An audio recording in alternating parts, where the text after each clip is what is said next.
আজ আমি আপনাদের মিষ্টি কুমড়া দিয়ে দুটো রেসিপি তৈরি করব। প্রথমেই দেখাচ্ছি মিষ্টি কুমড়া এবং চিংড়ি মাছের ভুনা। চলুন তাহলে কি কি উপকরণ লাগছে দেখে নিন।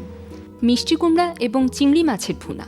উপকরণ: তেল পরিমাণ মতো, পেঁয়াজ কুচি আধা টেবিল চামচ, ধনিয়া গুঁড়া 1 টেবিল চামচ, জিরার গুঁড়া 1 টেবিল চামচ, মরিচ গুঁড়া 2 টেবিল চামচ, আদা বাটা 1 চা চামচ, হলুদ গুঁড়া সামান্য পরিমাণ, পানি পরিমাণ মতো, রসুন কুচি 1 টেবিল চামচ, তেজ মিষ্টি কুমড়া 1 কাপ, চিংড়ি মাছ 6 থেকে 7টি, লবণ স্বাদ মতো, কাঁচামরিচ 8 থেকে 10টি, ধনিয়া পাতা কুচি 3 টেবিল চামচ। তাহলে শুরু করে দেই। চুলাটা ধরিয়ে দিলাম। এবারে যেটা করব, তেল দিচ্ছি। চুলাটা ধরিয়ে নিয়েছি, অল্প সয়াবিন তেল দিব। এইটাতে আমি সর্ষের তেল ব্যবহার করছি না, সয়াবিন তেলই ব্যবহার করব। চাইলে বা মাঝে মধ্যে আমরা rice brand oil, sunflower oil use করতে পারি, একটু চেঞ্জ ব্যবহার করতে পারি আমরা। চামচ নিচ্ছি, এখানে দিচ্ছি পেঁয়াজ।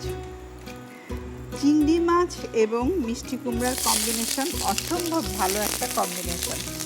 এই যে দেখলে তো, বেশি তেল গরম হয়ে গেলে কি হয়, সরে যাই আমরা। এই জন্য চুলাটার আগুনটা একটু কমিয়ে কম গরম হওয়া অবস্থায় আমাদের মশলা দিতে হবে। আমি এখন মশলাগুলো এখানে নিয়ে নিচ্ছি। একটু ধনের গুঁড়ো, জিরার গুঁড়ো, মরিচ গুঁড়ো খুবই অল্প, আদা পেস্ট, রসুন কুচি এখানেই দিয়ে দিচ্ছি,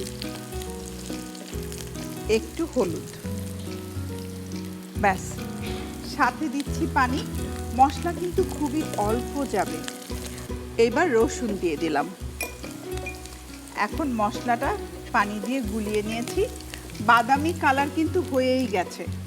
এবার ঢেলে দিলাম।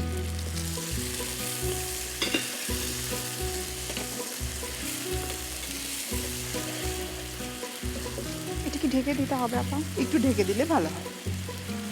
দুটো তেজপাতা দিয়ে সামান্য একটু পানি দিব, দিয়ে ঢেকে দিচ্ছি। মশলাটা কষানো হতে হতে বাকি জিনিসগুলো আমি একসাথে করে নিচ্ছি।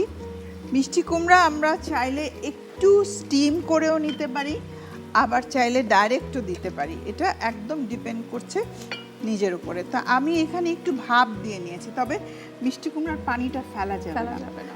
জাস্ট একটু স্টিমে রেখে নিয়েছি, কারণ যেহেতু চিংড়ি মাছটা হতে বেশি সময় লাগে।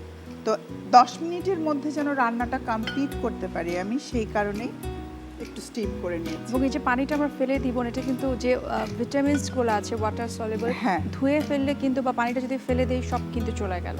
এক্স্যাক্টলি। প্রতিদিন আমাদের খাবারের বলা হয় 5টা রং যেন আমরা খাই, তার মধ্যে হলুদ কিন্তু ইয়েলো আছে, গ্রিন আছে, রেড আছে। আমার মনে হয় হয়ে গেছে। আমি এবার মিষ্টি কুমড়াটা দিয়ে দিচ্ছি, চিংড়ি মাছটাও দিয়ে দিলাম ছোট করে কাটা। এবারে দিচ্ছি লবণ।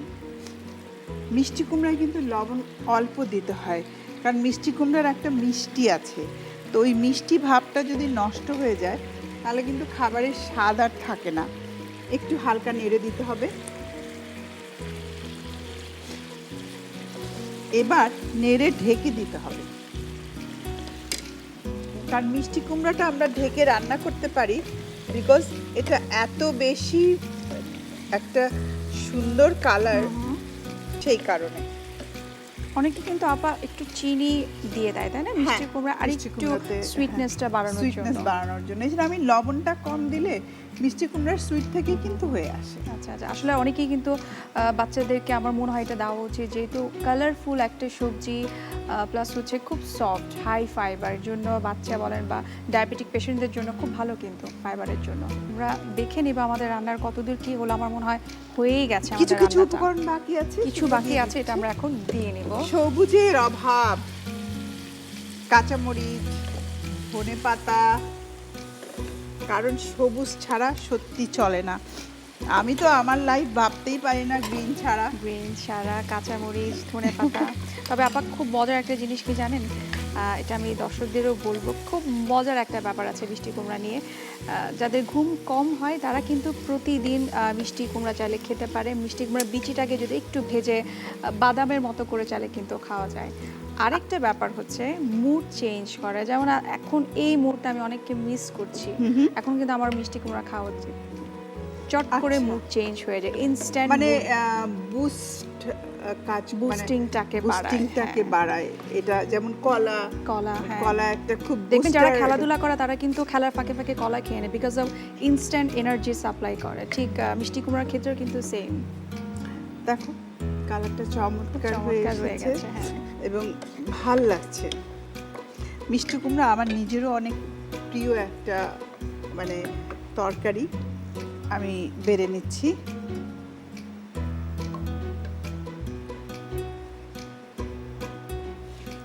তৈরি হয়ে গেল চিংড়ি মাছ দিয়ে মিষ্টি কুমড়া। তাহলে চলুন পুরো প্রণালীটি আরেকবার দেখে নিন।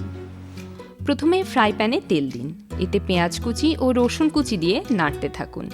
অন্য একটি পাত্রে ধনিয়া গুঁড়া, জিরার গুঁড়া, মরিচ গুঁড়া, আদা বাটা, হলুদ গুঁড়া ও পানি দিয়ে গুলিয়ে নিন। এবার গুলানো মশলাগুলো ফ্রাই প্যানে ঢেলে দিন। এতে তেজপাতা ও পানি দিয়ে কষিয়ে নিন। কষানো হলে মিষ্টি কুমড়া, চিংড়ি মাছ ও লবণ দিয়ে ঢেকে দিন। সবশেষে কাঁচামরিচ ও ধনিয়া পাতা দিয়ে নামিয়ে পরিবেশন করুন মজাদার মিষ্টি কুমড়া ও চিংড়ি মাছের ভুনা।